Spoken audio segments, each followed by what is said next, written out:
Good evening once again, folks, and welcome to this special program. I did say to you during the week that this evening we have a special program that we're doing. As a matter of fact, today is International Day of Persons with Disabilities. And this evening joining me, no stranger, Dr. Sonia Nixon. And also with me, our very special guest, Mr. Jamal Phillip. He's with the Council for the Disabled. Jamal has a disability as it relates to his sight. One of the smartest and how to describe him, I don't know. I'm going to let him do that for you. You'll get to know all about Jamal, what he does, what he's involved in, and everything else. So let me, at this time, welcome Dr. Nixon. It's a pleasure to have you. We're on Thursday night now, huh? Man, I can't hide from you. Not at all, not at all. Good evening, nice people, nice, wonderful Grenadian people, good evening. And those in the diaspora, everybody who's joining, good evening. It's wonderful to be here. I'm trying to see what this guy is going to do with me. Well, I won't do anything that we don't usually do on Tuesday evening, all right? And that's give the people a lot of information as it relates to health and all of that. So it is now my pleasure to welcome our very special guest, Mr. Jamal Phillip. Jamal, good evening and welcome to GBN TV and K105 Radio. Yes, a pleasant good evening to all of the listeners of GBN, and good evening to you, Godfrey, and Dr. Nixon. Hi, Jamal. Yes, Right, yes, indeed. So, well, it's International Day of Persons with Disability, and I want to say this up front because I think a lot of times, Doc and Jamal, when we hear about someone with a disability, there is a very wrong perception that that person is disabled. And I believe that there is a significant difference. Someone having a disability does not mean that that person is disabled.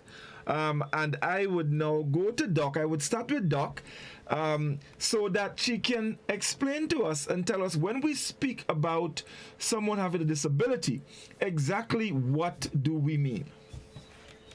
So this is a very passionate moment for me, you know, because 1 in 7 of us is living with a disability now. Okay. I'm talking about all over the world, right? And a disability might be visible to you or me, or it may not be, right? So it varies in intensity, right? So it means that most of the people, a lot of the people we know have some disability. That inability to do things with the facility that is considered normal.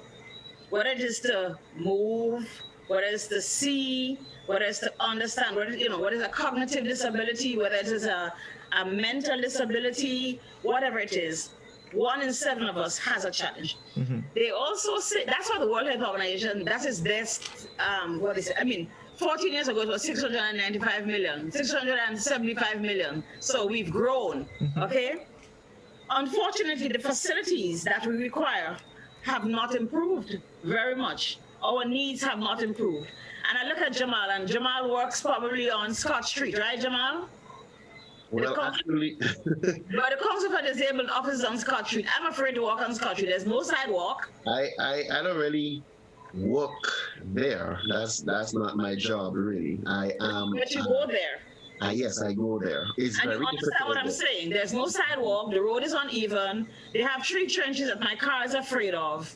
So try to imagine somebody who can't walk very well, who might be older, who might be visually impaired, who might be physically impaired because they don't, they were born like that or whatever it is. Or just who really can't conduct themselves easily, who might have epilepsy, right? And have challenges. Having to transit just the street, or having to just go to the supermarket. They have to go a lot of places. They have to do things that we consider should be normal. That is what a disability is. Being unable to perform duties without needing other support in order to reach that point of what I would call equity. All right, wonderful. So now that we understand that, we now go to Jamal. Jamal, you do quite a lot, despite your sight impairment. You get around. I see you do what you gotta do. I know you're involved with computers and stuff like that, among other things. Let's talk a little bit about you. Having a sight impairment and being able to do what you need to do. Well, I am a person, of course, with a disability, and I just to reiterate a little piece of what Dr. Nixon said a while ago in terms of disability.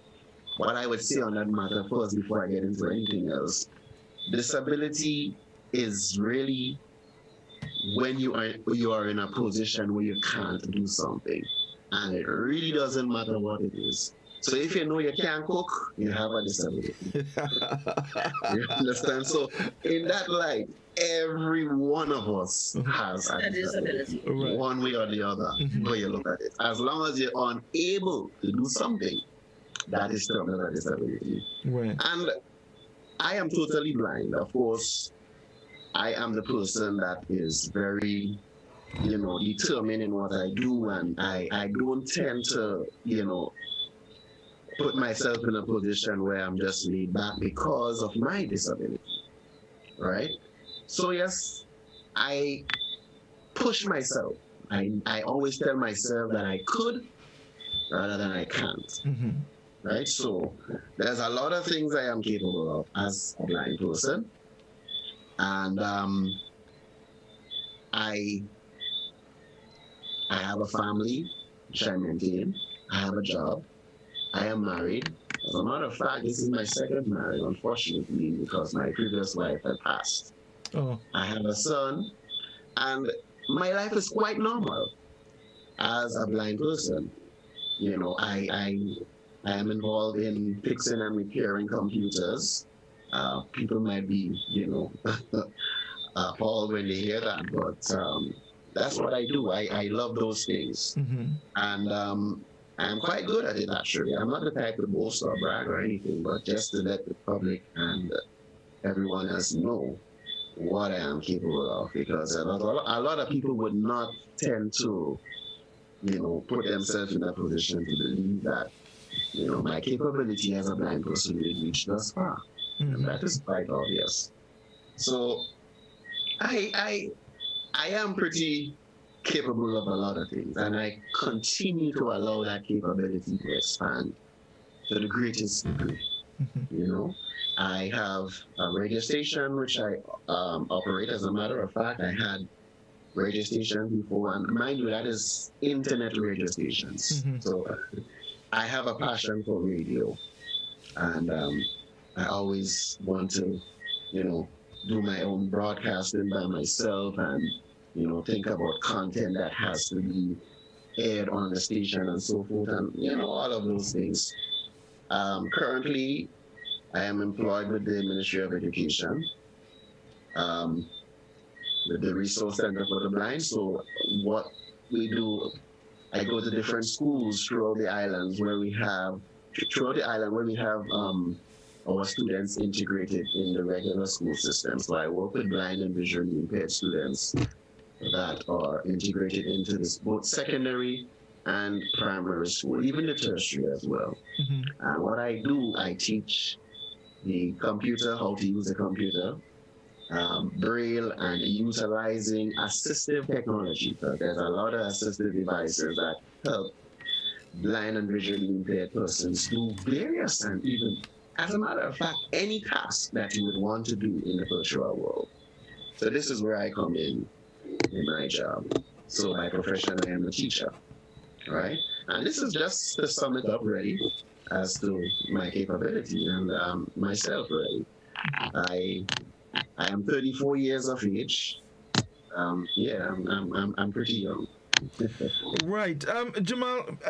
Just quickly, and you mentioned, you mentioned it twice. You said you teach people who are blind and visually impaired. Is there a difference? There is. When you're blind, you're totally blind. Right. You have no sight, no vision at all. Okay. If you're visually impaired, it simply means that your vision is impaired. Okay. It is not lost, it's just impaired. So you could be partially blind or partially sighted, and we have a lot of students, 'cause I work with the students, right? We have a lot of students that are visually impaired in this country. And they tend to they tend to come up, from time to time, because we go out in the primary school in the grade 5s and 6, and we do what we call vision screening, and a lot of children have various eye problems, which they would have to be recommended into our program. Okay, wonderful. So, Doc, I want to come to you now. Jamal spoke about blind and visually impaired. In your profession as a physician, what are some of the more common disabilities you come across? And probably maybe you could mention in Grenada as well, based So, on. it's funny because I can't get off thinking about disabilities that come about as a result of chronic disease. Right. Uh-huh. That's the area. So there are people who are born disabled, okay? A child might be born with cerebral palsy or a learning disability, a child who has, a brain subdevelopment. So you see the kids, you see children with Down syndrome, they're different, and other genetic disorders, they're different. They have different abilities and abilities, like Jamal has a significant ability, because Jamal, I am computer foolish, okay? I can see, you have to tell me. Yes. Uh-huh. Mm-hmm. And I make no apology, but I have my other abilities, okay? Then you see people who lose their limbs. You see people who become disabled as a result of motor vehicle accidents. You see people who can't get around because they've had severe heart problems. You see people, as Jamal said, who have lost their sight or partially sighted. People with hearing disabilities. Mental illness, the people we see walking on the street every day. That's a disability. So, it's all among us. And like you said, everybody, I have my disability. Because Jamal, I don't share food. Everybody knows that. If we have a big function, I'm a led organization. When we have dinner party, I will pick up the plates and clean this up. I'm not sharing no food, okay? I don't find I have the capacity to do it in a nice way, okay? That's my incapacity. But I'm good at picking up the plates and helping clean and taking food to people. But we all have, and maybe if we did not have the support, we would not be able to function. Because that's what makes the difference, huh? God tells you, he goes and helps kids who are sight challenged, right? Even though he's totally visually impaired, he's not impaired as to how he's going to get ahead and do it, and he has that capacity. So I listened to the bishop today talk about otherwise able. Because talk about disabled, I think somebody not good anymore. What can the child do? And that's why I ask mothers. A mother comes and says, "Oh, a child have XYZ. What can your child do? What is your child good at?" Right? Are we going to offer people the possibility in a world where equity is important, where we want people to achieve their major potential, whatever that potential is, right? Are we going to allow them that opportunity? People with mental health, for example, very marginalized. There's a lot of prejudice that people have to face, right? Are we going to allow a guy who has had mental illness, chronic mental illness, are we going to ensure that he can fall back into a situation where he can work, sustain himself, live as a regular citizen? He may not be able to financially because if he's ill, but he has a disease, he's not ill. If he takes his medication, he stays basically well. He still has a disability. But are we going to support people like that? How are we going to develop policy to ensure that people who are differently able or even disabled, who are lying in their bed and can't move, to ensure that they have access to everything that people who can get around and get up and run and do it have? So when I see people, I try to go, what is your strength? What can you do? Because you'll see the other things, or they will tell you, I can't do X, and how can this be? How can we help you? What are the channels for helping you to live a better life, to live a life of equity, a life where you can get what everybody else gets as far as that is possible, a life where you have good housing, where you have education, where you have opportunity, where you can have a family. Jamal is blind and he's had his second marriage. You're better than me, Jamal. Right? And you're better than a lot of people who can see. Right?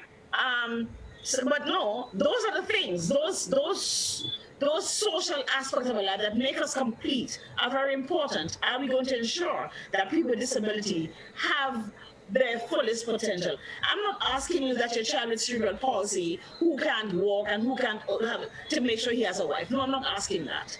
But I'm asking, why can't your daughter who has Down syndrome have a job if she can communicate? And Down syndrome people are the best people for interpersonal relation. They're affable, they're warm. You need to you protect them, yes. But I'm saying, how are we going to ensure as a community, as a government, as a people, as a village, as a home, as an individual, that I can achieve my fullest potential? And that is what this challenge is, especially in the site of COVID-19, right, where the disabled population has been doubly and triply affected simply because they don't have the same, they have not been afforded the same access. COVID, they're poorer for one, right? They are poorer all over the world simply because they're disabled and they can't get out there, and they don't have the same access. How are we going to make sure that, no, we can get them? COVID is a good time. We say we start them over, okay? So let's start over with all of these things, all of the policy and all of the facilities, so that Jamal can walk on Scott Street. So can I, because I have had a knee replacement. So guess what? I'm also disabled from that way. I'm very cautious when I walk on the street, right? I wear glasses, so I'm very cautious when I walk. Right? So that my 3-year-old who can't walk very well can walk on that street as well. How can we make sure that she can hear when she goes to school? What is there going to be? Can she be integrated in a regular school, or because we put facilities, or will we have enough facilities at the school for the children who have hearing impairment? All of those things we have to consider. How are we going to get our mentally ill people to be as far as possible? They can get married too, and not necessarily to each other. Mentally ill people can get married. I'm going to make sure that the medications for them to be well. So there's a whole lot of layers on this onion when we speak about disability. Right. Now, there's something very striking about disability and all of that. Now, and earlier Jamal made the difference between someone being blind, for example, and visually impaired. Now, we know that if someone, for example, is wearing glasses, you see them, they probably have a thick lens, so we know that they have issues with their sight. But generally, someone like that is not considered disabled. But Jamal, for example, who is totally blind, people see him as being disabled. And the treatment for these two individuals is different. Why? I mean, maybe let me go to Jamal first, Doctor. Yeah, let me go to Jamal first. In terms of how you are treated as someone who you've lost your sight totally, as compared to someone who probably wears glasses with a very thick lens. There's a differentiation in how these two individuals are treated. Maybe you could tell us a little bit about your experience. Are you treated differently as compared to someone who's, let's say, visually impaired, so to speak? Well, throughout my life, of course, I would encounter, some bad experience time to time. But generally speaking, I have been always treated, normal. And I guess it's basically because of the way I portray myself. I don't put myself in a position whereby I make my disability so obvious, so to speak. Yes, it is a fact. But you don't put yourself in that position to say, okay, well, I'm blind, I can't do that, so I don't bother it. And giving the people the impression that I really can't help myself. Because that is where the whole stigmatism would come in, and when they realize that you're incapable And I think the difference between where you strike that with a totally blind person and somebody who's wearing a thick glasses or whatever. The thing about it is the person with that thick glasses, they don't put it in such a situation where, they are incapable of doing what they're supposed to do. So you wear your thick glasses because it helps you to still drive. You wear your thick glasses because it helps you to still read, and that is within the norm, so to speak. And so, as opposed to someone like me who is totally blind, of course they would see it as obvious. Well, he can't see, so how you gonna cook? He can't see, so how you gonna do that? And how you can't, So this is where they would, look at someone like me, totally different from as opposed to somebody who could see partially or need to take glasses to enhance their vision, because it doesn't affect the performance as to how the society would normally know it to be. Okay, yeah, he's wearing his thick glasses, but he can still drive. He can still, walk the town without anyone assisting him or whatever the case may be. But he's totally blind. He can't drive. He can't do this. He can't do that. And that's where it comes in. But they wouldn't look beyond to see, okay, well, there are, avenues created or avenues that are there for that totally blind person to get things done just the same.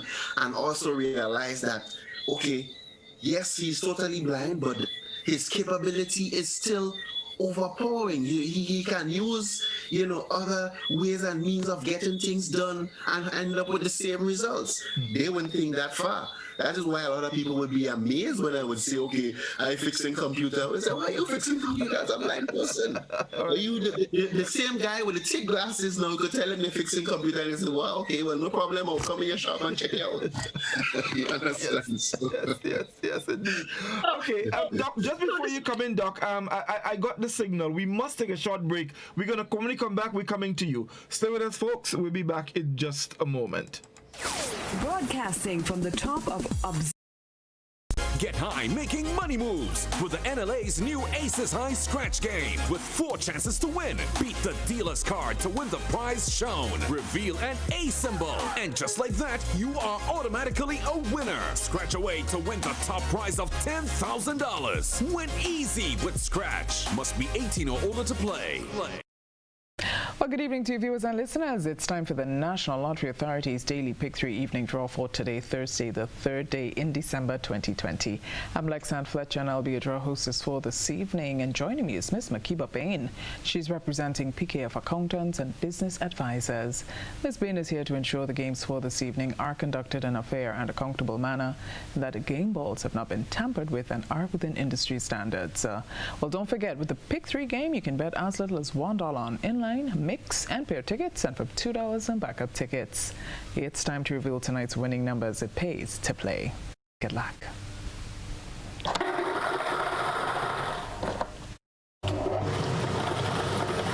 And the first number is,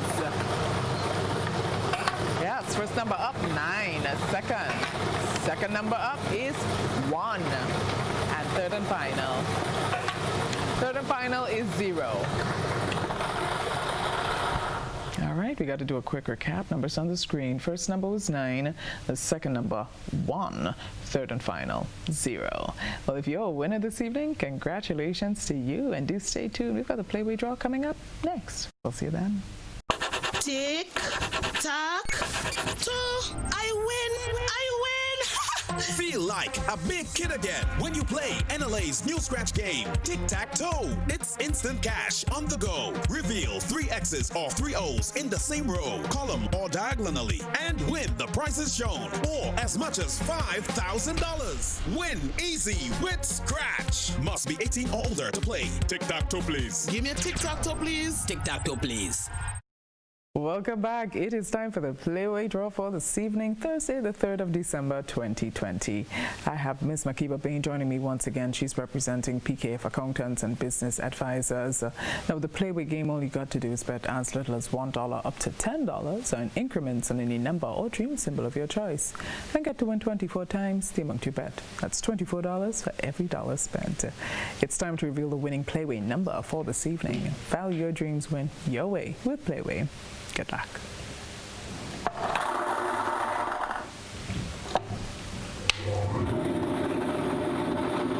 And the winning Playway number is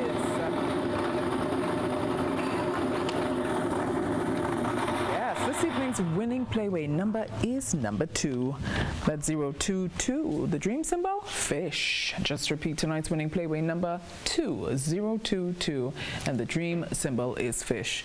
If you're a winner, congratulations to you. And of course, don't forget, get your tickets out because we've got the cash for draw coming up right after this. We'll see you then. I'm a winner. You are winner. We are winners. Winners. It's the big one. Grenada. Imagine winning $25,000 and up to 6 times by scratching just one little ticket. Get your triple cash scratch tickets for a chance to live your best life. Win easy with Scratch. For just $3, match any of your numbers to any of the winning numbers and win the prize shown for that number. Reveal a money back symbol and win the prize instantly. Triple cash scratch. In stores now. Must be 18 or older to play. Cause I'm a winner. From the moment that I get up, I'm feeling right. Welcome back. It's time for the daily cash for draw for this evening, Thursday, the 3rd of December, 2020. And joining me once again is Ms. Makiba Bain. She's representing PKF Accountants and Business Advisors. Here's a quick reminder of the cash for game. You can bet as little as $1 on most of the bet types with the exception of backup, in which case you bet $2. Let's find out what the winning numbers will be for this evening. It's more plays, bigger prizes. Good luck.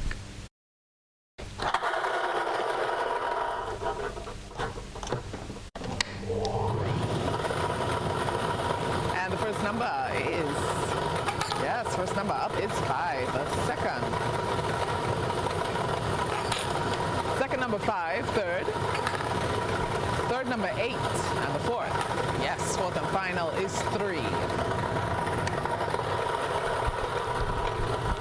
It's time to recap. Double check those tickets. First number up was 5, the second number 5, third number 8, and the fourth and final was 3. If you're a winner, congratulations to you. And of course, don't forget to get your tickets for tomorrow's games and do continue to support sports, culture, and nation building. Have a good night.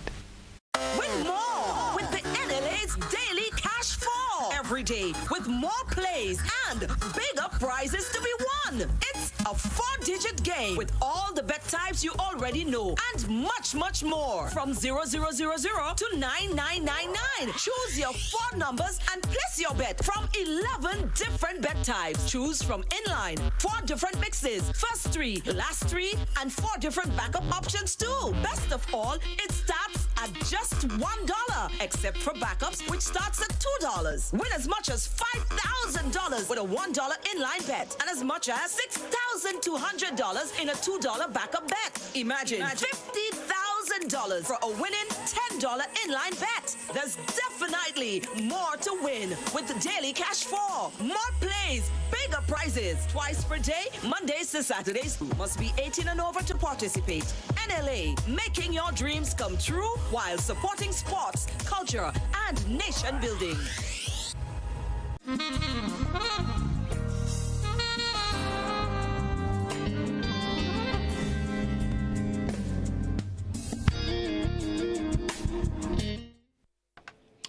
Welcome back, folks, and we have, well, it's a special program we're doing this evening. It is, well, today, December 3rd, International Day of Persons with Disabilities.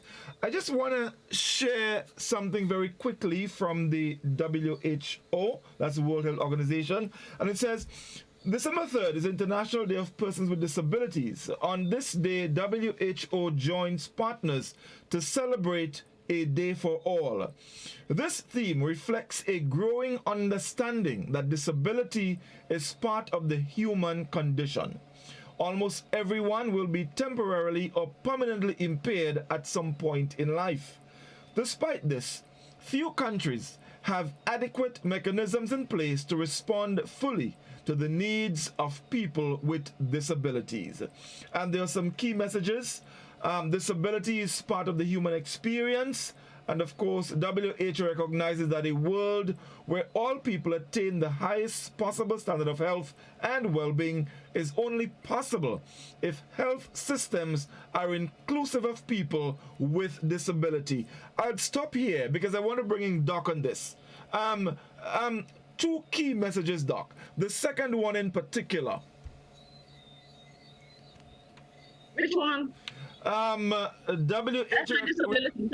WHO recognizes that a world where all people attain the highest possible standard of health and well-being, and it is only possible if health systems are inclusive, and that's the part I like. Health systems being inclusive of people with disability. So, you remember me talking about COVID-19 as a good place to start over? Yes. Mm-hmm.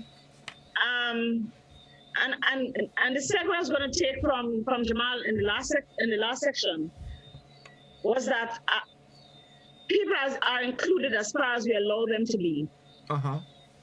Right? And oftentimes, he spoke about stigmatization. Oftentimes, stigma disallows people who think they're normal. Right? Disallows them from letting other people participate as far as they can. Okay, we are impatient generally, and often we have a lot of prejudice against people who we perceive often to be disabled, not offering them opportunities. So in rewriting our policies as we start in all over again, we have to include everybody, because everybody has a right to contribute to our development, whatever their talent is. Those who cannot, and everybody has a right to benefit from the good of our country. So, if you look at the Sustainable Development Goals, it doesn't speak of disability, it speaks of health for everybody. So how come health for everybody excludes some people? How come are we going to think about them when we're making sure that there's adequate housing? Let's say you were physically disabled, God forbid, right? Could you live in the apartments in Mongay? No, you could not.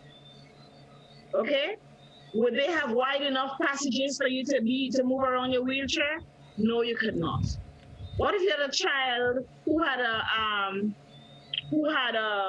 was disabled, who couldn't walk, a child who was a dwarf, who was a short person and a small person? Wouldn't you have to create bathroom facilities for them to reach to the sink to be able to brush their teeth? Right? What if you had a spouse who had some challenges? How can she get her plasma done if when all the beds are high? All the beds are for people like me, and I'm almost 6 foot tall, right? What happened to the woman who's short or who has been an amputee? How does she get up there? As a matter of fact, how does she get upstairs in my office? Because I tell the people in my building, just make sure my elevator always working, because my patients have to get up there every day. They can choose the stairs if they want, but there must be a facility for them, right? We have to create facilities so that people are able. How would you take your 400-pound 10-year-old out of the house to a doctor's clinic? I'm just saying. Or your 600-pound mother, that's a disability. That's a physical disability. She can't ambulate, but she still needs to see the doctor. One of the things we have to do is ensure that health services are within reach of everybody. And that's where primary health care comes back into focus. Community care. We must have facilities in the community so everybody can get care. Our children must be able to go to schools that are close by. Everything must be within reach, right? And create equity. Everybody must have access to whatever facilities we're creating for one or the 7 billion of us. I can probably make the choice that I don't want to go to school because I'm blind. But I can also take the example that Jamal gives. I can decide to not go and do my pap smear because I can't walk or I'm disabled. But I can take the chance that I would encourage my patients to do, etc., etc. I can say I'm not going to school because I can't read. I can say I can't hear to come in place. And all that we're developing, we have to remember that we can't leave anybody out. I totally agree, especially with a theme like this. You know, building back better, I think it is. Right, Jamal, I want to share something quickly with you from WHO as well and get your thoughts on it. It says people with disability have been amongst the most vulnerable populations during the current COVID-19 outbreak due to many health, social and environmental barriers, discriminatory attitudes, and inaccessible infrastructure. Let's bring this home, Jamal, as someone that has a disability. All right. What are you seeing here among people with disabilities? Because you I'm sure you interact with a lot of them. What are you seeing here as it relates to that kind of vulnerability, and of course the that is required to assist people with disability? Also the social aspect of it. We spoke a little bit earlier about the discrimination and accessibility to infrastructure. Give me your take on some of these things. Well, first to start off with, you know, the situation is what it is. We live in a society, you know, where we have a lot of persons that are ignorant when it comes to persons with disability on a whole. And of course, given the situation with the pandemic and all of that, of course, interaction and so on would be, you know, somewhat of a challenge too. Well, I would put myself in that position, because I know for a fact that it is very, you know, should I say difficult or challenging for me to actually go out to schools right now. So most of the times I'm in the office when I'm at work, and that is really because, considering, you know, the way persons would have been affected, how should I say, mentally or emotionally due to the COVID. When I go to schools and so on, you know, it would be a challenge because, you know, persons may shy from assisting me and so on, and, you know, because everybody, they feel, well, they don't want to catch the COVID and whatever, they had to protect themselves and so on and so forth. And even myself, which I would be very skeptical. I mean, I would want to, you know, walking around and having to, of course, according to where I'm going, I would need to touch and so on to navigate around the environment and so on. And I know that is in itself a risk taking. You know, of course, we have the methods that, you know, the protocols that we need to adhere to. We using the hand sanitizer and the face mask and so on and so forth. And you know, it still would be a challenge for us, given the whole situation as it is, and we already know, you know, how, you know, some persons would react to persons with disability on that level. Even let's speak about the healthcare, or probably let's say accessibility for persons with disability throughout within the country, I should say, because I can only speak for this country. You know, there's a lot of things that, you know, needs to be in place. Of course, we are resource limited, we don't have much resources, as it relates to what we would need for persons with disability in order to function and so on and so forth. But we do face challenges from time to time when it comes to those things. Maybe in the pharmacies, maybe to access certain buildings, there's no ramps and so on and so forth. And, all of these things do have challenges as it relates to persons with disabilities throughout, And I think basically that's as far as I could take it here. Right, and Doc, coming to you because coming from what I want to expand a little more on that. So I think of myself coming to work in the morning, right? I walk into the compound in which I live, and there's a hand sanitizer thing on the side that I can see and I can reach. Okay. That's it. Mm-hmm. I stretch out my hand and I sanitize. Okay? What happens to the person who's visually impaired? He probably knows exactly how to get into the building, but he's unaware that the sanitizer is there. What tells him? How does he know? Or the person who can hear, who can see, but can't hear. Okay. How do they know what to do? The person who, for example, do you ever wonder what happened to the mentally ill on the street during COVID, who depend on getting a box of food often from the people who have food stores in town, who all of a sudden didn't see anybody, who are asked to stay off the street, who are asked to not be around people, to not walk up and down the street? Yeah. How do they cope? The education system, for example, the education about COVID, they teach you how to sanitize your hand, but I'm sure Jamal can't see. Okay, so is there a voice over that says, do this, do that, rub between your fingers, rub around your hand, okay? What about the people who can't hear? And you have it written on the board. What about people who can't read? Exactly. What about the people, the mothers? My heart bled for parents who are not lettered, who are illiterate, okay? I don't like that word, but who are illiterate. And we asked them during COVID to educate their children who can read. How do you ask a disabled person to teach somebody something that they cannot, they just don't have the capacity, right? When you say to a mother who doesn't even have primary school education to sit with her primary school child and make sure they do their homework, read page 21, okay, let's go down, sit with your children.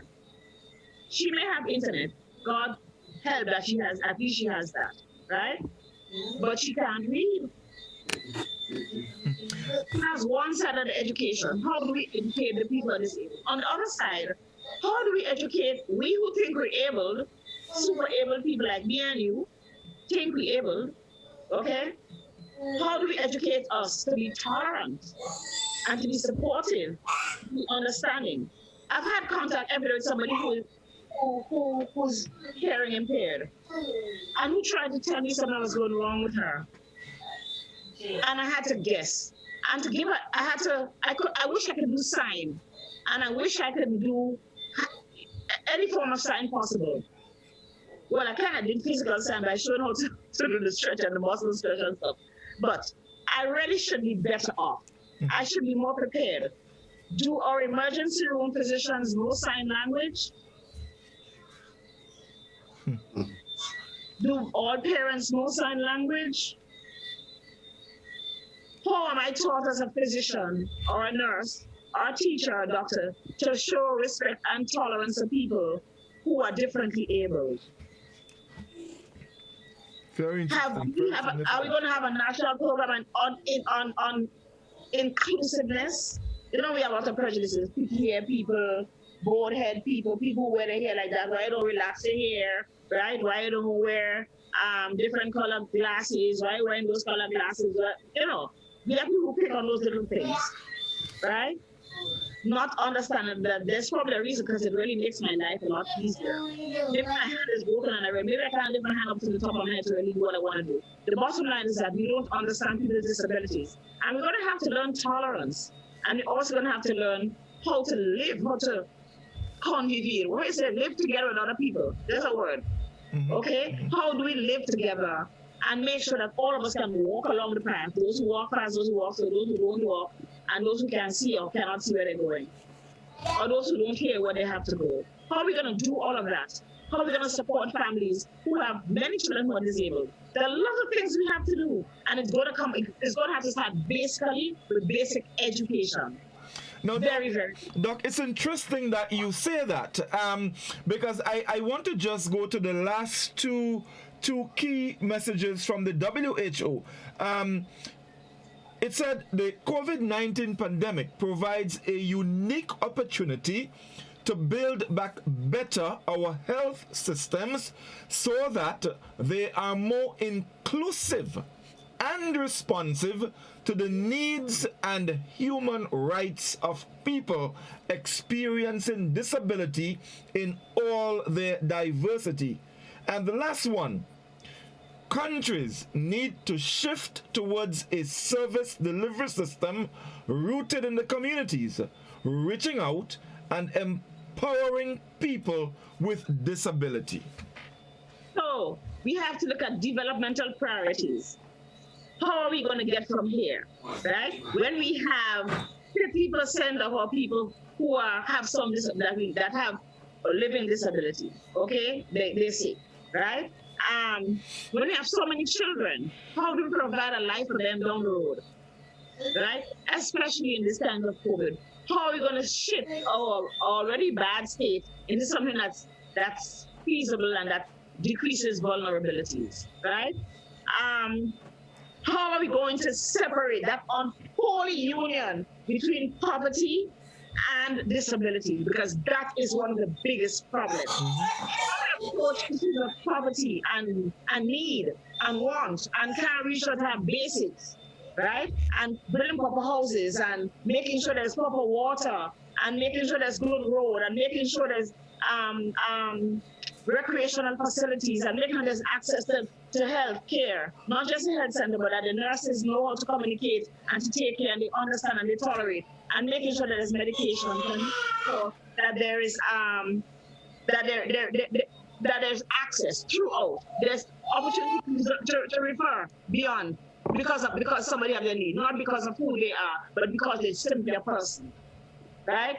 We have to separate that union. We have to be a complete divorce of poverty and disability, because those are the populations that are most affected and remain most vulnerable at this time. Okay. So let me come back to you, Jamal. I know we said that before. I know you work along with a lot of people who have the visual impairment. Tell us a little bit about your experience working with some of them. You're a teacher. How do you teach them? Just share with us a little bit of that experience. All right.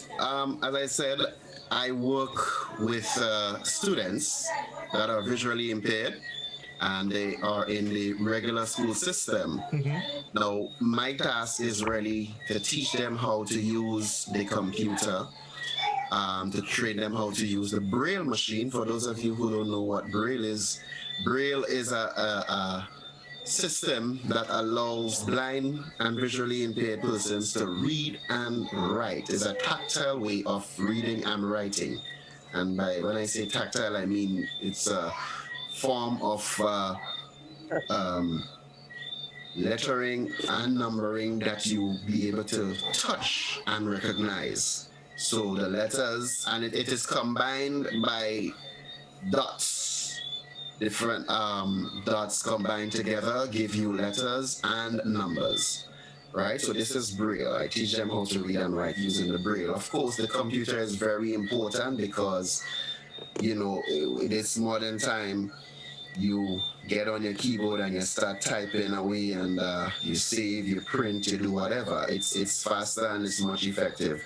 Now, a blind person have to use the computer via a screen reader, and a screen reader is basically a software that allows the computer to speak back to you whenever you navigate using the mouse or the keyboard. So it tells you where you are and what you're doing. Any keys that you press on the keyboard, it will tell you what character is it, right? And so this is what I teach those students, especially those that are visually impaired and totally blind. They have to be able to understand how to use these technology in order to function within the classroom, because they are with their regular peers in the regular classroom. And so my assistance there is just to provide that assistance, that service, so that they could be on par with their regular peers, right? We have lots of devices that are accessible, and it is sought out in such a way that whatever that blind or visually impaired child is unable to do on his or her own, that piece of technology or that piece of equipment would help that child to get that task carried out, right? So for example, we have what we call a Victor Reader Stream.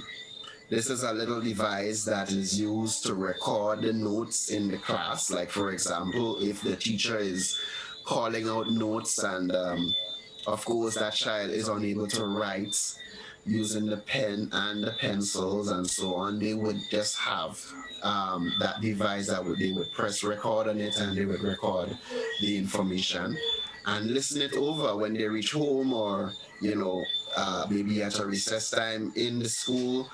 They can listen it over and make their notes in their own way as to, how best they can understand it, right? That device is comprised of a lot. The recording part of it is just a feature.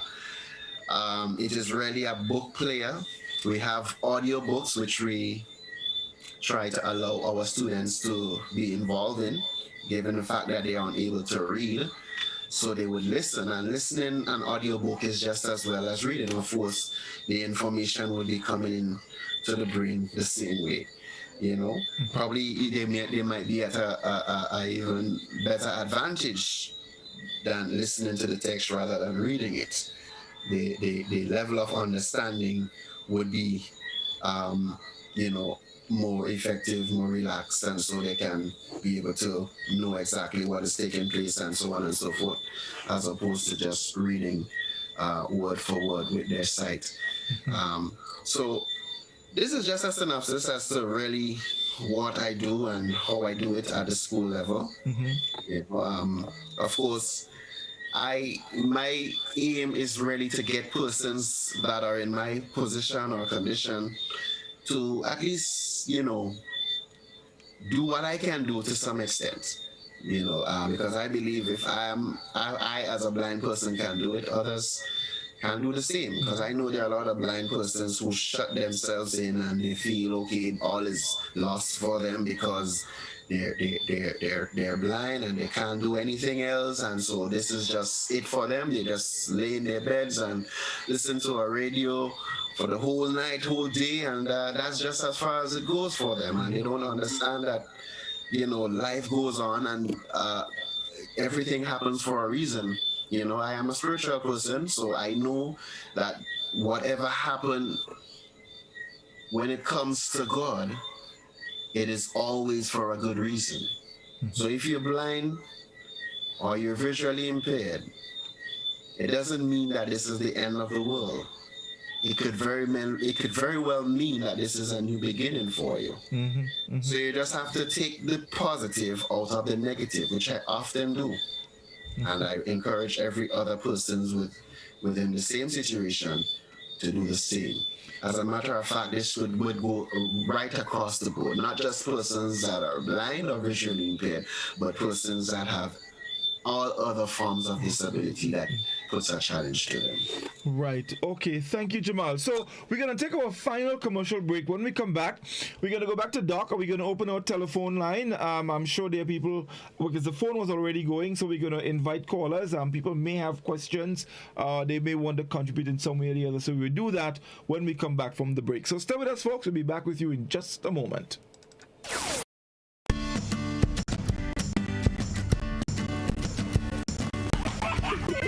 Physical activity for a better sleep.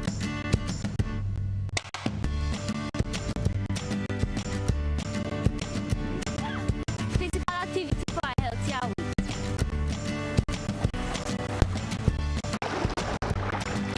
Physical activity for healthier skin.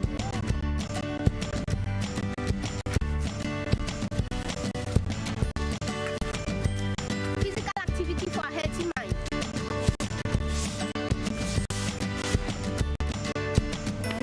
Physical activity for strong bones and muscles.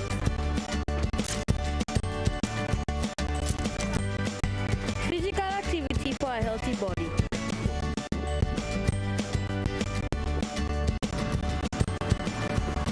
Physical activity to reduce stress. Physical activity for a healthier and happier you.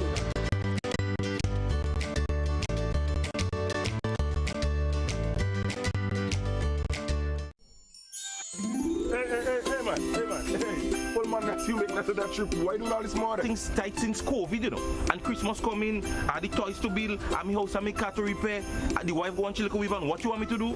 I'm expected to do all that with more. Well, what you want me to do? Why don't go down my communal? You don't have to pay them until January. They have 20,000 in giving away, and the interest rate low. And listen to me, I try them orders and them never look good. Who they want them on? Well, watch, like you have more than your ears. Choose your loan at communal, giving you the money for what you want to do. It's a loan for you. You know what? I'll get them a little try. Listen, where you going on this mode? Don't need it. Leave the mud, man. When you go down there, the rate's low. Low.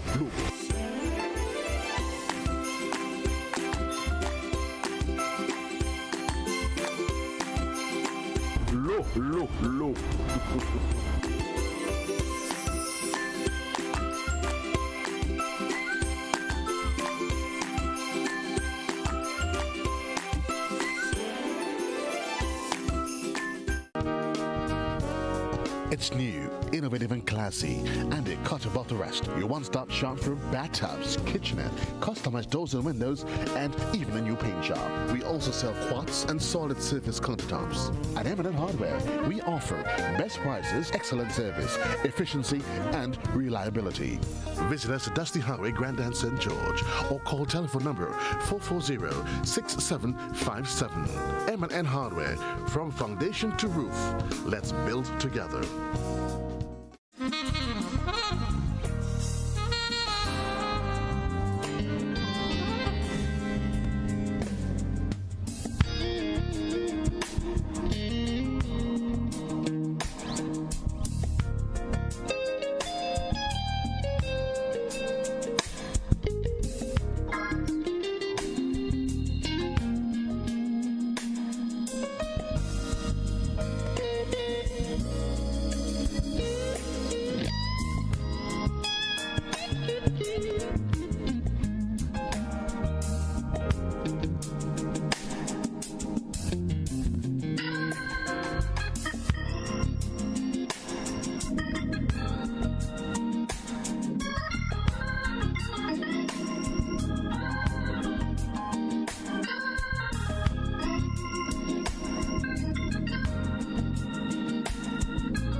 Welcome back, folks. Yes, and we're talking to Dr. Sonia Nixon and Mr. Jamal Phillip. It is the International Day for Persons with Disability. And our telephone line is now open, folks. The number is 435-2041. So we are going to be taking your calls. Just before that, Doc, I want to come to you just to comment briefly on some of the things Jamal spoke about before we go to our calls. I'm disabled when it comes to memory, okay? I was just explaining to Jamal about people whose abilities are not allowed to flourish, and how people can adjust in even in face of adversity. I have a colleague who 25 years ago who was an aspiring gynecologist, which is a surgical specialty, right? Who had a stroke and lost the use of his right hand. We thought that guy was going to die. He was unconscious for days. And he came around and taught himself to write and read over all the books because he had lost his memory and everything. Read over all the books and went back to work. He still works. Now he works as a GP, but he still does minor surgical procedures and stuff in his office 5 years later. It goes to show that if you give an opportunity, or we are allowed to access our fullest potential, we will, and we can use our disability to our advantage. There's a young guy in London, he's of St. Lucia extract, you must have seen him, who has autism, which comes under the disabilities, right? It's a sensory thing, disability. And this young guy has photographic memory. He knows how to talk and stuff, has a very supportive family. But you climb over St. George's and he can drive St. George's. You climb over St. George's for half hour, I kid you not, in a helicopter, and he will draw St. George's to scale. He's done London, I've seen Manhattan, I've seen New York. I've seen Manhattan, I've seen Rome, right? With all the architectural challenges to perfect scale. Are we going to allow people with disabilities to maximize their potential? We need to do that. So, Doc, let's go to a telephone because it has been going, and let's see who is with us. Classic, good evening. A pleasant good evening. Good evening, caller. Go ahead, please. I have been listening to your female guest who has made some very important points. How would you know, for example, those who are disabled, what they're feeling, what they're thinking is like? I think the best way to get to that, or to those people, is to go to them. And when I say go to them, just as you have people will go about in a village and so on, trying to get people to change and turn their lives around to the Creator, the same thing could be done. And how releases could be put on the radio. You have a school for the disabled, and of course names would be recorded at some point or the other. Having done that, all of these people are disabled, you get them at one particular point. And you go to meet them, you send transport for them, you don't let them come, and the other people would need to help them. And there you could, divide them up into sections. Those that are blind, all right, they are in a section for themselves. Those that are deaf, etc. And you have some persons, not one person, and of course the other people who are trained in sign language, etc., etc., the whole works. And there we can get these people going. I want to say going to be able to read, etc. Like, for example, even some of the mothers and people who can't read and write, they might be shamed. But you have to go to them, talk to them nice, get them into it. And I think by doing that, these people, well, I won't call them unfortunate, but these people are, as it were, pushed aside, despised, etc., would get to a certain level. Education is an important factor, and there are many ways in which we could educate people. So your female guest, again, I compliment you on all of the points you've raised, very important points.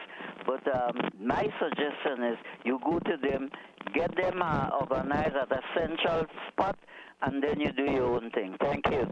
Thank you very much, Cora. Thank you very much indeed. Can I respond to that? Sure, you can. So I want to thank the gentleman because he did is just write half of the policy. except they're not these people, they're just us. They're just all of us. Because remember, in the beginning, Jamal said that all of us at some stage have a disability. I've had a knee replacement and I was severely disabled. Okay, I was walking with crutches. I stayed away from school, from work for 6 weeks. I couldn't get up. I was, barely making it to the bathroom, and I lived alone. I had to, if I didn't live alone, I'd probably be more disabled, but I was disabled at that point in time. Okay, I couldn't drive. For 6 weeks, I was banned from getting behind my car, behind my driver. But our gentleman has basically given us some of the components of a population. Yes, we have to have a registry. We have to figure out who. We have to first identify what is a disability. How are we going to deal with? I'm sorry about the dogs, guys. What is a disability? What disabilities we can? How are we gonna categorize them? And it's not these people. It's just all of us. It's really just all of us. Okay. We have to consider that it's really just all of us, and it has to be, because the truth is, disabilities, this whole situation with disabilities is a public health problem. It is a public health issue. It's a global health problem. It's maybe not as acute, but it's more long-standing than corona, right? We have had people who have just gone through their lives and who have missed great opportunities to reach their fullest potential. Okay, it is a global health problem with a lot of things. And when we're talking, and I just tell you, I just look at the global health concept when we finish it, because it is a public health problem. Well, and someone tell the guy for stimulating thought and tell him to write a letter to the ministry. Doc, this is true, because according to the WHO, there are around 1 billion people with disability in the world. So clearly, it is a global issue. That should be a world. Public health is a global health issue. Definitely. That's chronic, long-standing, and that we have not really fully addressed, right? It's going to take a lot of money, and like I said, that unholy union between disability and poverty has made the people in underdeveloped and poorer countries really suffer and not enjoy the life that they were put here to have. And we have that moral responsibility as policymakers, as governors of our countries, as leaders. That is a responsibility that we have.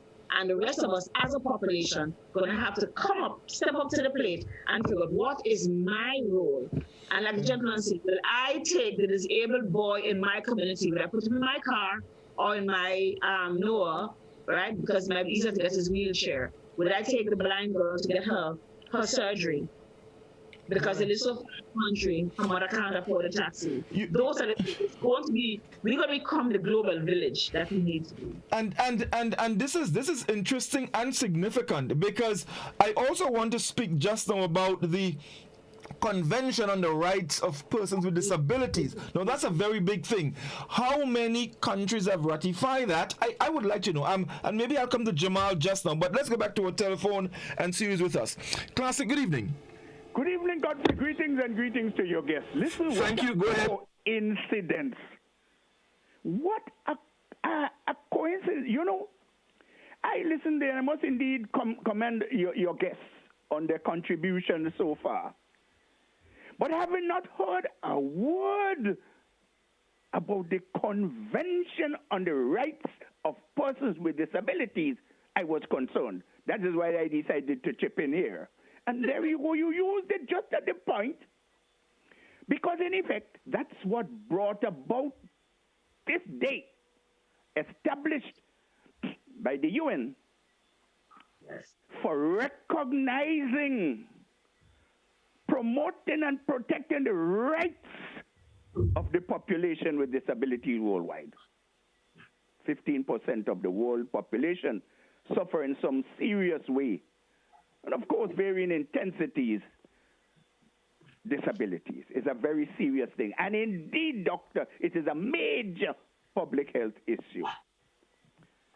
But why is it in Grenada we have made no move, absolutely no move, towards giving the people with disabilities their rights as established by international law?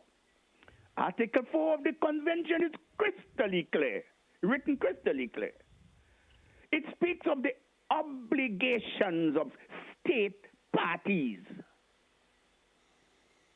State parties shall, it goes on, state, state parties shall. What has the state of Grenada done for people with disabilities? Instead, what they've been doing constantly is violating, because this document is a fundamentally, a human rights document. They refer to it as the first human rights convention signed in the 21st century. Discussed from 1992 to 2006 December. A year for signing up. And on the 8th of May 2008, it was established for immediate application. What has the government of Grenada done?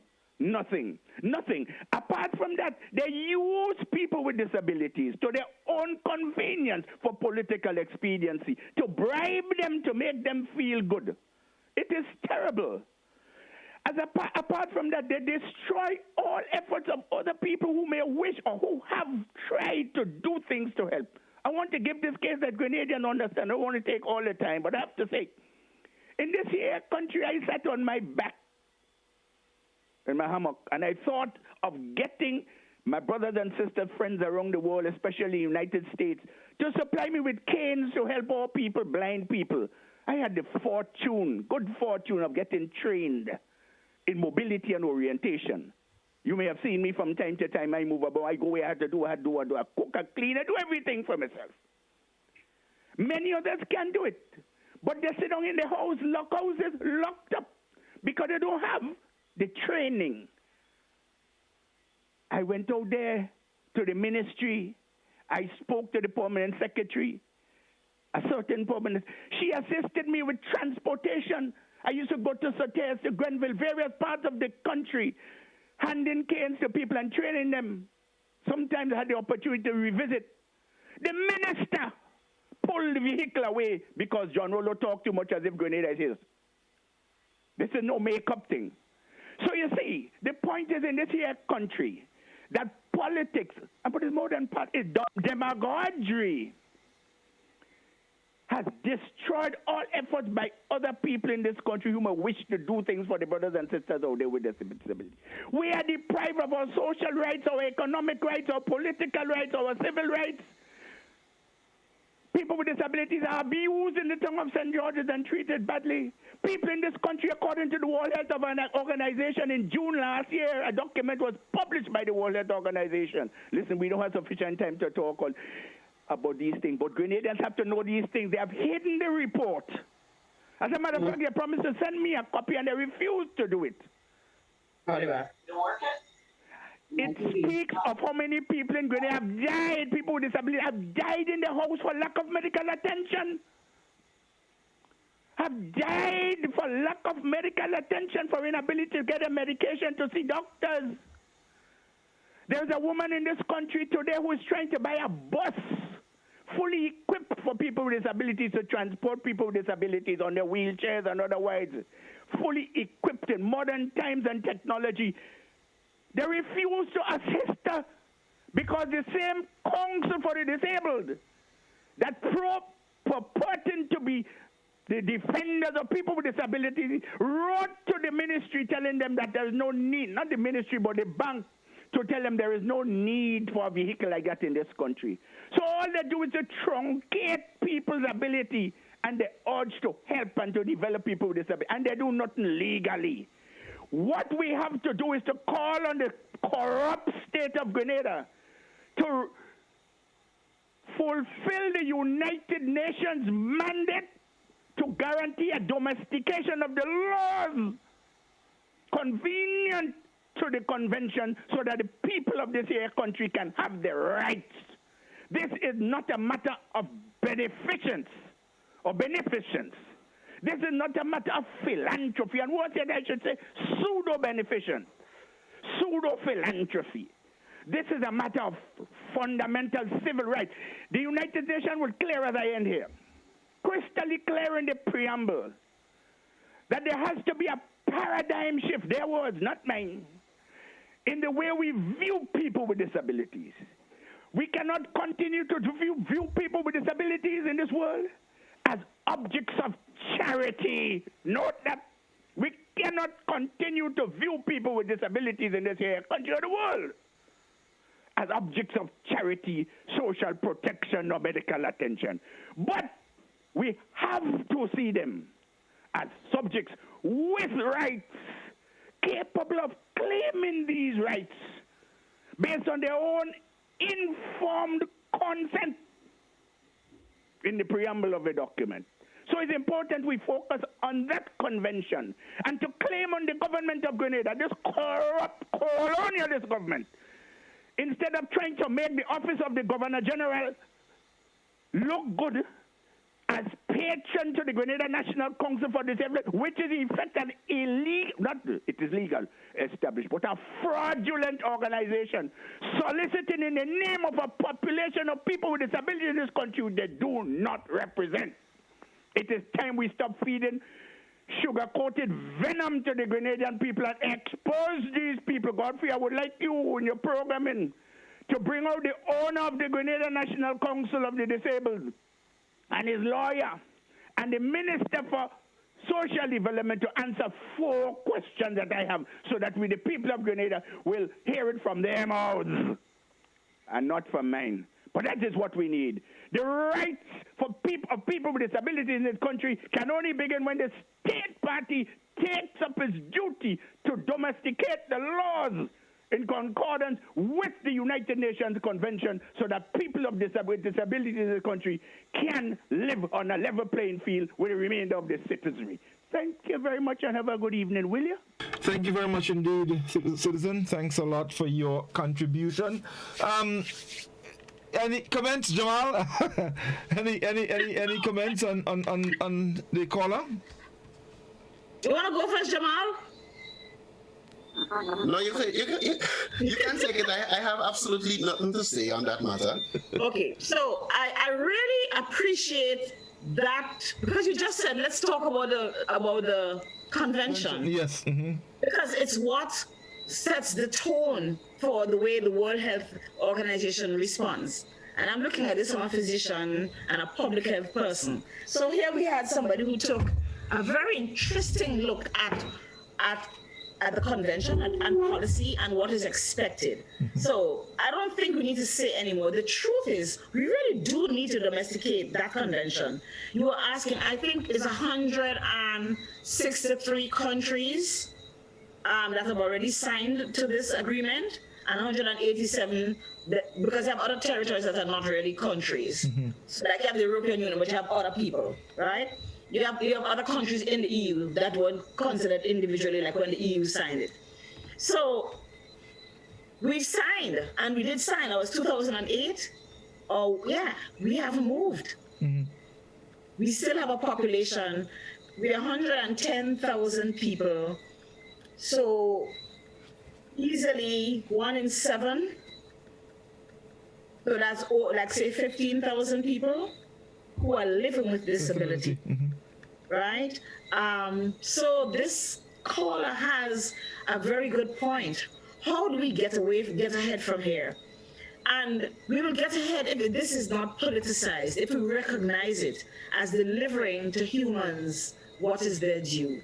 Just like when we were having a high, when our rates of maternal mortality and morbidity were high, and we made changes. Made changes to ensure that women went to antenatal clinic earlier, that they got seen, that we had technical facilities, or doctors were trained, or nurses were trained, or midwives in every house, blah, blah, blah. We educated our women. And then our mortality rate came down to 0. We've had some problems recently, but the bottom line is that when we took steps to work on a problem, granted we can't compare that to dealing with disabilities, but still, if we take step by step, eventually we'll get there. Let's get back to the telephone. Classic, good evening. Hello? Hello. Hello. Yes, good evening. Go ahead, please, caller. Godfrey? Yes, I'm enjoying your program, right? And let me wait to my friend over there, Jamal. I've known Godfrey well, and I know Jamal. As a matter of fact, me and Godfrey go to school in same school, and and Jamal, we were accustomed meeting up in the same organization. I'm enjoying the program. Now, I am a person, as Jamal is my brother, because we both cannot see each other. So I'm a person living with a disability, and I have a child looking after somebody else, somebody with a disability. My son is a disabled child, and so I know how I experience the challenges that people with disability, especially visually impaired or blind people, have to undergo. Now, what I have to say about this, or my contribution is that I have a passion for certain things, and those programs like this is very educational, and it helps me. But when I was listening to Jamal, I was feeling kind of, in a way, kind of feeling hot in a way, because sometimes I sort of feel like I've been left out, left behind, because I love reading. I used to read a lot when I had good sight, and this type of program, as I said, it's very interesting. No, I used to be writing little poems and things. I had assistants because I cannot see, so people used to dictate. And I came up with a little book, which was very interesting. But because of my disability and the lack of facilities, the limitation and the support, I didn't get the support I was supposed to get or is supposed to get. I had to end up, living, kind of going back. I started even the antimacaster, start using the wool and make this antimacaster. But then the support is not there. So people with disability, sometimes they have the potential, but then the support, sometimes we don't really get the support as we're supposed to. So and that is a big thing, because I am not working. And so on that these little things now, when I try to do that, I'm able to get something to live by. But because I don't get the support, as I say, I had to live it. And when you look out in the community, you have special school, right? School for special education, and the majority of them, there is people with children that is living with some form of disability. Now, you have ills in society which affect each and everybody. Boys as well as young men, as well as young women, especially in the abusive, domestic violence, sexual harassment and everything like that. These children going to school for, let's say, when they reach 19, 20, between 19 and 21 years of age, they graduate.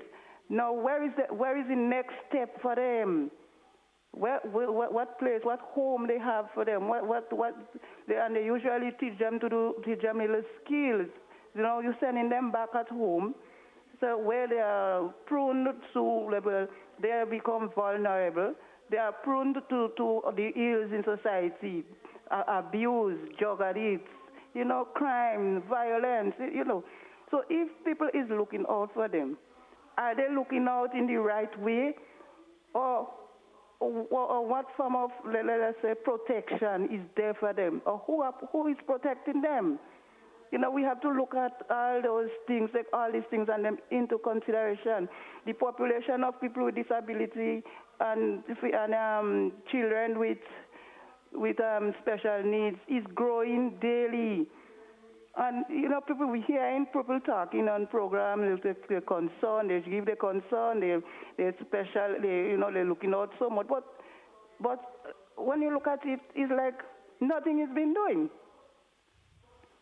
When you look at it, it's like nothing is being doing about that. And for me, my experience, right, even as a victim of domestic violence, I know, and I'm involved in the same group as Jamal. Jamal knows me very well. And as I said, Godfrey knows me very well as well. So I mean, something have to be done, and I like that.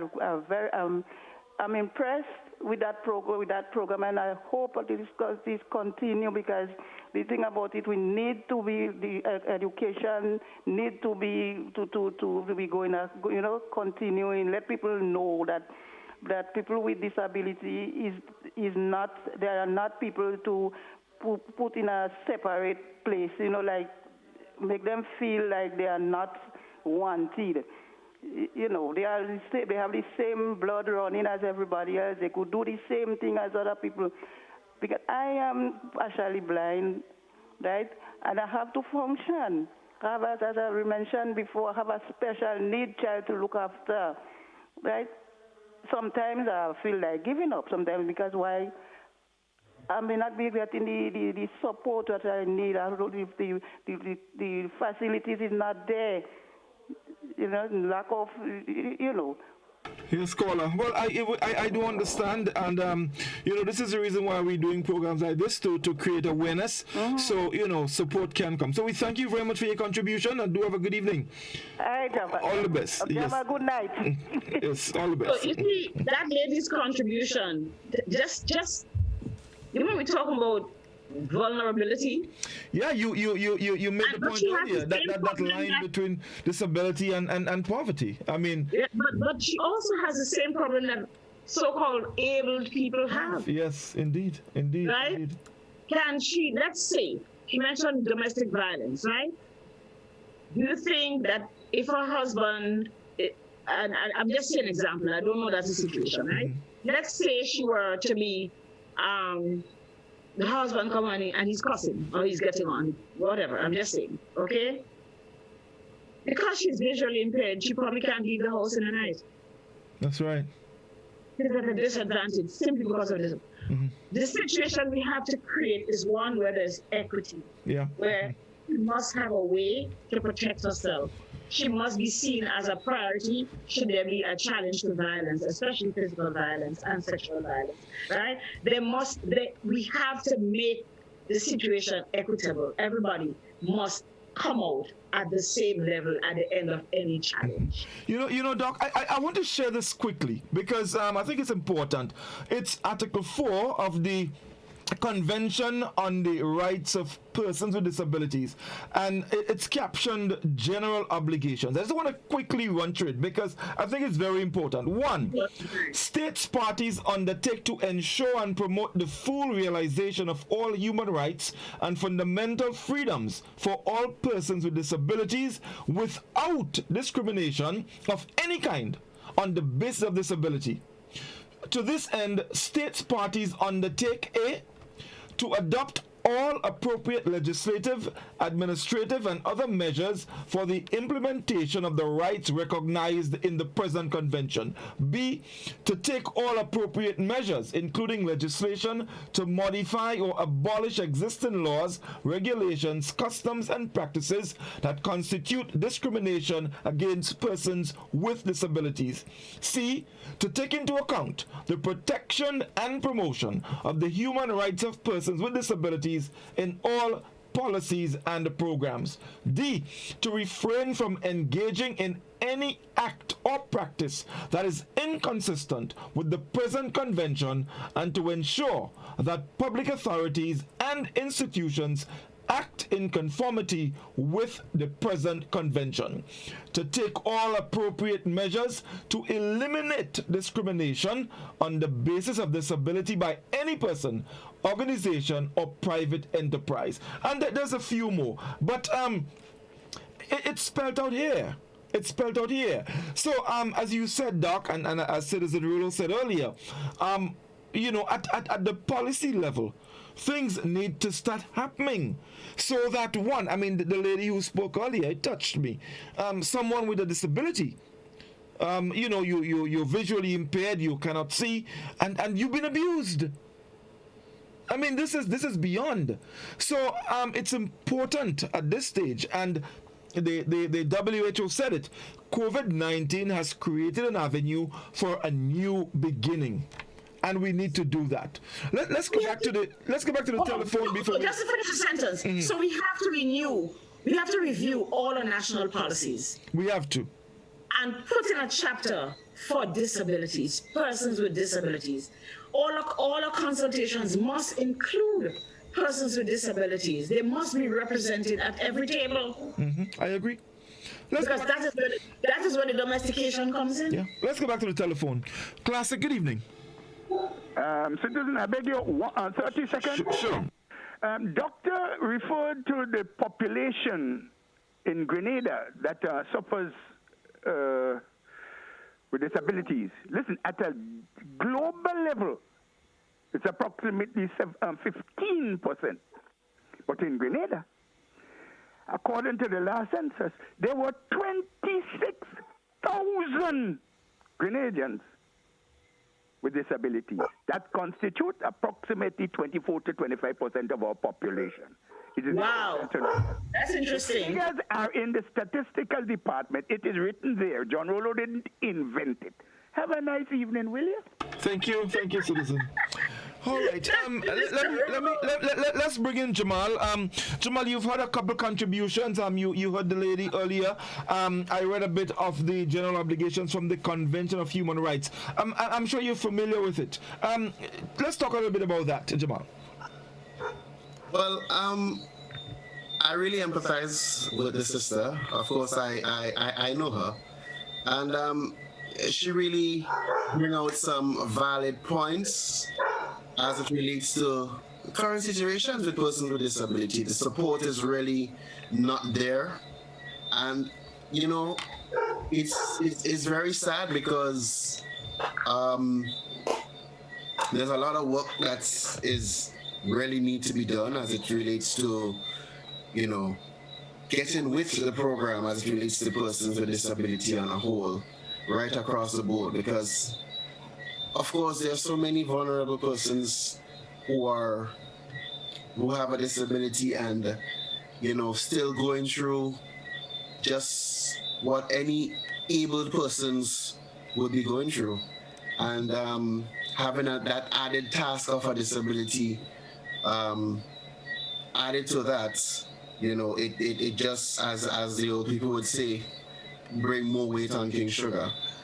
But you know, I just want to encourage everyone in such situation. I mean, even myself, I have my determination and I have a good spirit, you know, but that doesn't mean that I am exempted from the challenges, because I really do face challenges as well. But I just tend to always continuously speak of the positive, you know, and I just want to encourage, you know, persons who are within that situation to, you know, keep the hope. You know, things definitely would come to the forefront. You just have to believe and do the best you can. Do the best you can. I always say, you know, when you have a disability, as long as you can speak, you can make things happen. You know, so use that weapon, use that mouth as the weapon to cut through challenges and to make things happen for you and other persons in your situation.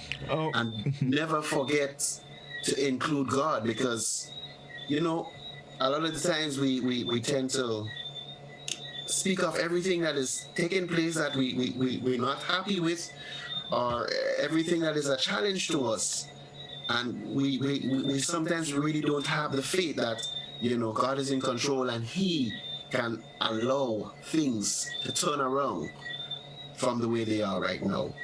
So, you know, I really want to encourage my brothers and sisters out there who are, you know, distressed and, you know, feeling discouraged and so on, to just have the faith and, you know, try to keep focus as much as possible. Okay, great. I just want to quickly go back again to the convention. Under Article 5, it speaks to equality and non-discrimination. And it says, states parties recognize that all persons, it didn't say some, all persons are equal before and under the law, and are entitled without any discrimination to the equal protection and equal benefit of the law. Very, very important. Two. That's important because one of the things that is pending currently is the adoption of the mental health law. And we may want to think that mentally ill people are the ones who are going to chop us up and all the rest of it. Unfortunately, they're the ones who are subject to abuse. Well, the stats doesn't show that. They're the ones who get beaten and chopped up and killed and all the rest of it. Okay?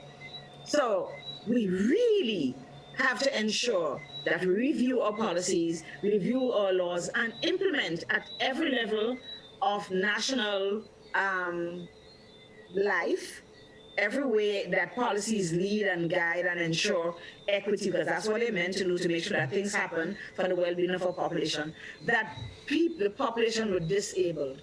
I don't know where the voice is going to come from. It's going to have to come from both the able and the disabled, but we've got to get that voice going. Well, this is a start. Advocacy is what's important. This is a start. What we're doing here, I think, is a start, and it has to continue. It has to continue. Let's get back to our telephone.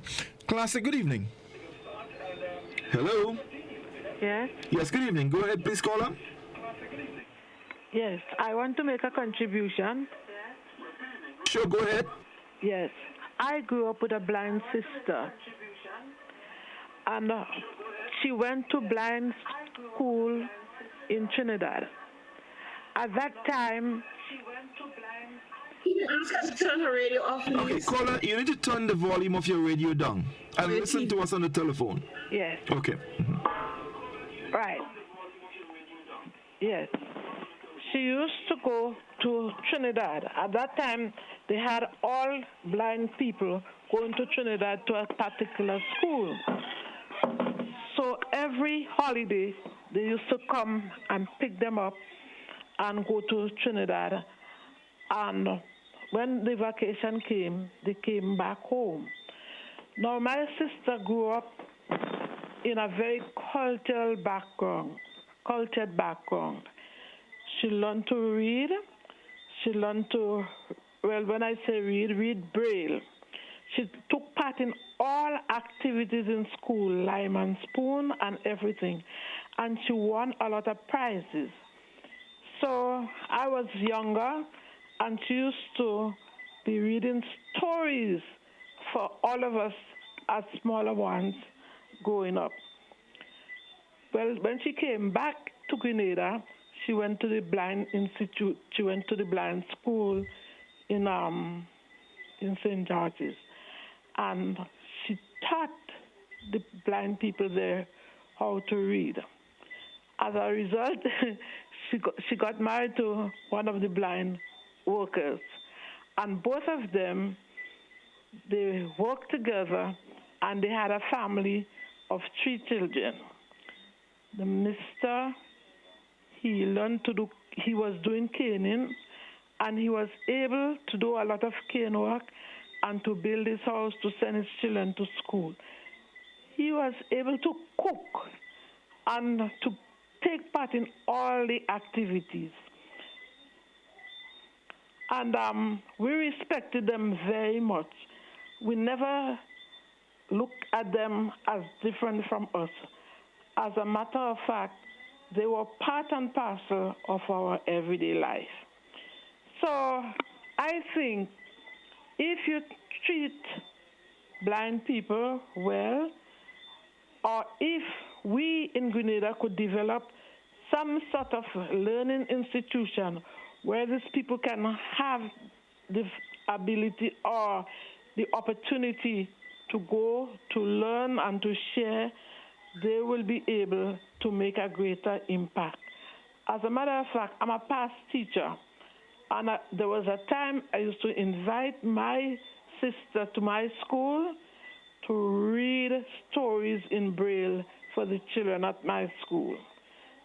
There was a time she came and she held the assembly, and the children were spellbound to see her reading from the Bible to them. So that's my contribution. Thank you. Thank you very much indeed, caller. Thanks a lot indeed.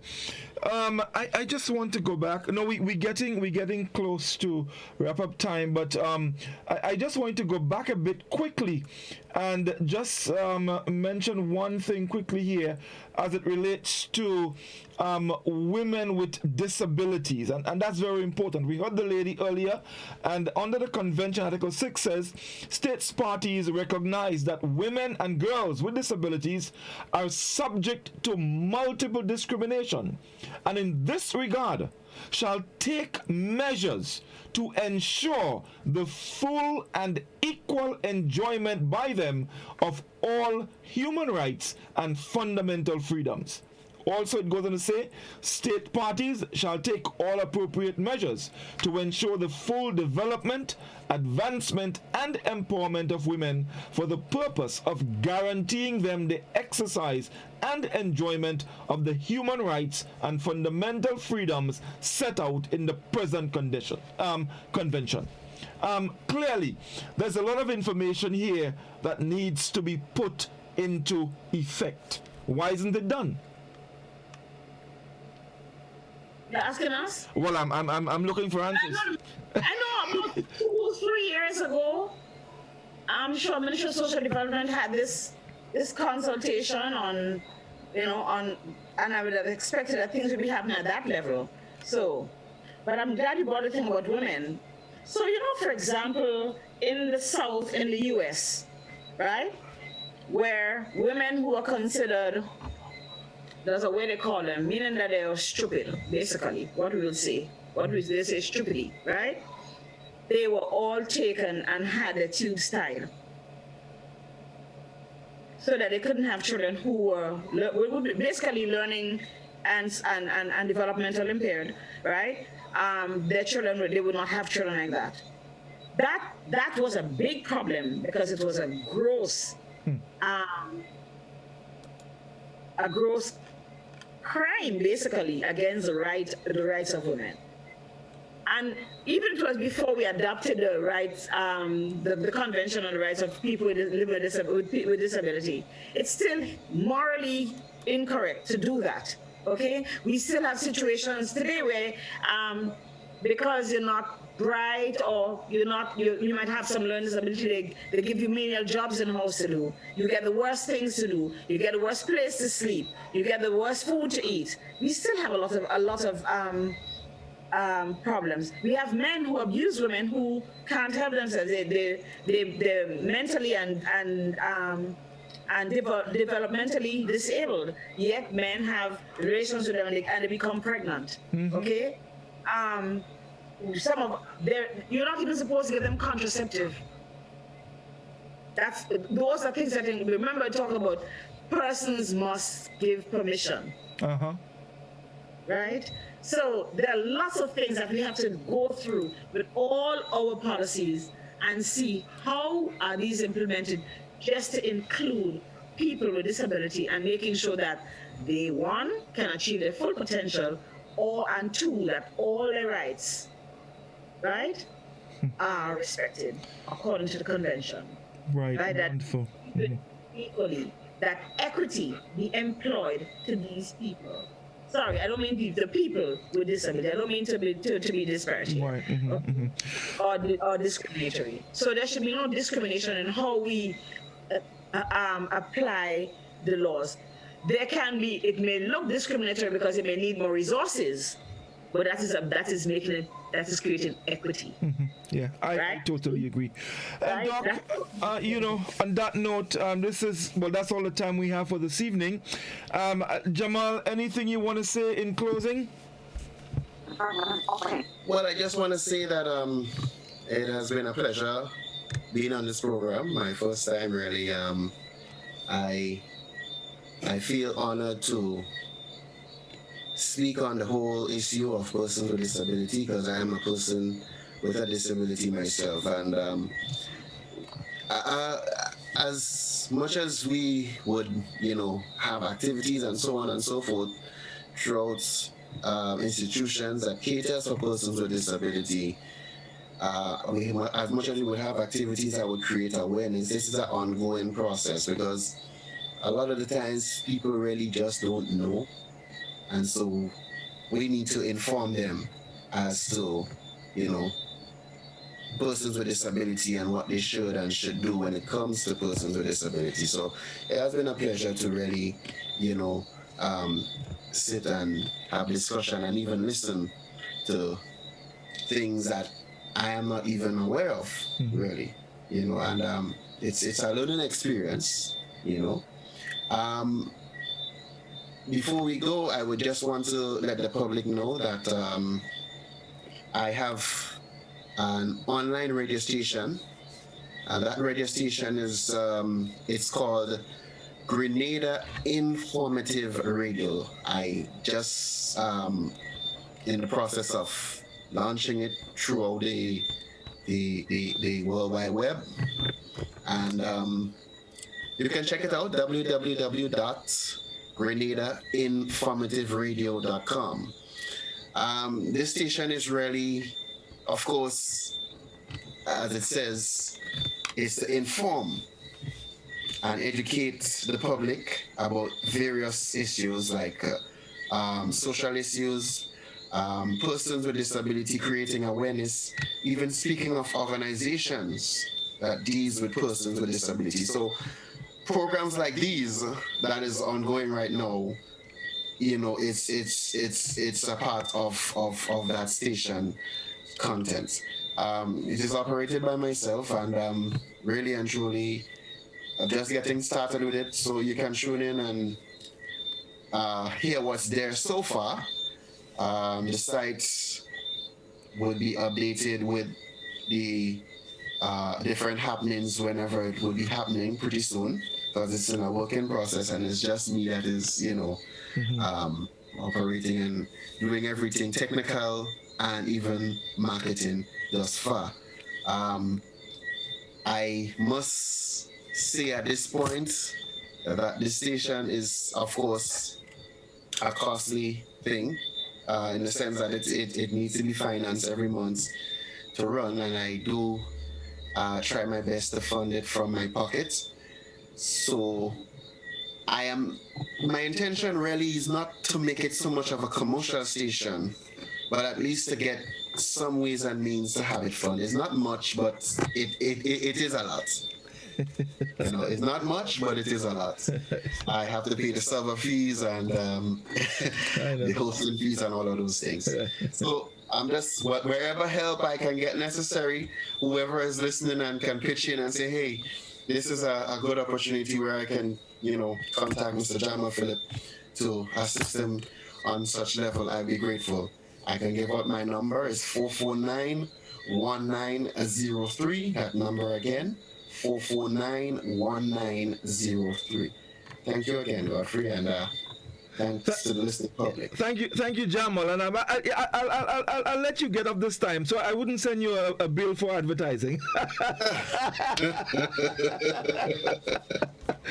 It wasn't a pleasure chatting with you. I'm amazed at your ability. And listening to you tonight just strengthens the fact that someone with a disability is not a disabled person. So I thank you so much again, Jamal. It's a pleasure. And there is so much that we to talk about. We have not even touched on children with disabilities. There's so much. So at some point in the near future, I will engage you again. And of course, Doc, well, you're always here with me. So, Doc, you can't get away from me. You can't get away from me. You're stuck with me. You're stuck with me. But we need to continue these conversations, and I'm looking forward to doing it again. So once again, thank you very much, for being here, Doc.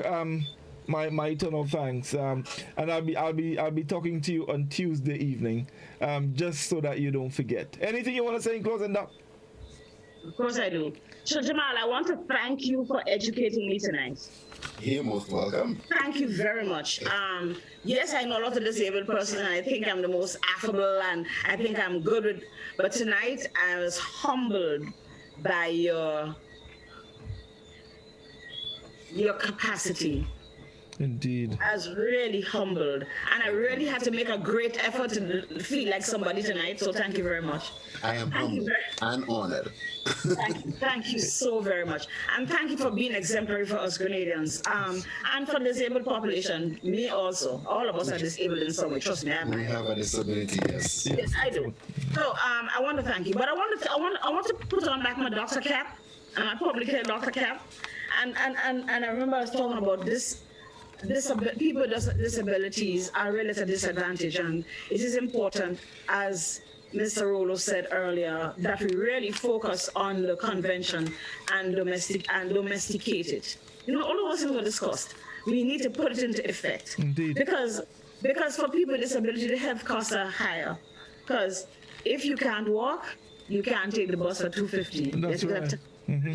Yeah, sure. If you can't see, you can't just go there for beg somebody to drive and put gas in the car. Right? You have to sit down and wait longer because you don't know where you're going. Wow. If you can't talk when you get to the health center, nurse can't understand what you want to say. Okay? If you can't see, you can't remember which door it was, whether it was a green door, the blue door, whether there was a door. Right? If a child has autism, there's a challenge when he gets to the clinic. Who's going to tolerate him? Will they facilitate him and let him be seen first so he's not overstimulated by sitting waiting? Or will everybody in church ball out and say, why don't you take this child outside? Didn't see people trying to pray? Okay? Because I remember a young child with autism who would come to church and just make noise for the whole service, for the whole of the mass. And then one day I asked his parents, what's happening with your son? He's my friend now. He runs his own t-shirt shop. He's very outgoing, right? He was just allowed to develop as he could. You know, also remember that a lot of the poor people live in remote areas and they don't have access to care. And in remote areas, they might have rudimentary health services, but they're not out there. I mean, you can't get an ultrasound done if you live in Digo Peace. Okay? You can't get an x-ray done up there either. And then if you have to come off a hill, which is the only piece of land that your father have to build a house, you can't come down in the village to get your care. So nurse really have to come and look for you when you have challenges. Okay. Are we going to put up ramps? Are we going to make sure that there's good bathroom facilities? Are we going to make sure that there's parking and that disgusting people don't park in the blue park that don't belong to them? Stay in your lane. Okay? Are we going to make sure that there are proper screening facilities, like I said, for women who are shorter, women who don't have limbs, can they get on the beds? Can you examine, you know? Are you going to have an assistant? Let's say my brother is disabled, and my brother does have a problem, the truth is, but let's say he went to the clinic and it's dark in there, he can't see very well, right? Is there a little assistant who will come out and help him to get to a seat? What if he had a problem with his bladder? Would he get the seat close to the bathroom so he can go? Can he call somebody to take him to the bathroom? Those simple little things. Are we going to make sure that our staff understands, if you come with your writing in Braille, because that's how you can write, can I read Braille to understand what you want to say? What if you're blind and mute? Okay, those are the things we have to prepare ourselves so that all our populations, our doctors going to be able to do sign. What are we going to do? How are we going to make sure that our population becomes just another person there with the same rights, right? Needing a little extra help to get to one of the bus, needing a little extra help to get where they're going, but they are just as important, and their rights are equally right and completely fulfilled according to the convention, and more so according to the relationship that God asks us to have with one another. Doc, thank you so very much. There is nothing more I can say. Thank you, Jamal. Thank you very much. Also, let me say thanks to Miss Hillary Gabriel, who was able to make contacts to me and assist in getting this program going. Thank you, Hillary, and thanks again. Folks, let me just remind you, tomorrow evening, 8 o'clock, We Culture, your favorite Friday evening program, the new norm on Friday evening, We Culture. Tomorrow, we will be recognizing our unsung heroes. Do join us for that. 8 o'clock, I will be here, Scholar will be here, Livingston will be here, and Reese will be here. Be sure to join us. Don't forget. Have a good night. I'm gone. All the best. Thank you very much. Jamal, thank you very much indeed. Night, everyone. Hi, Jamal. Nice to meet you. Same here.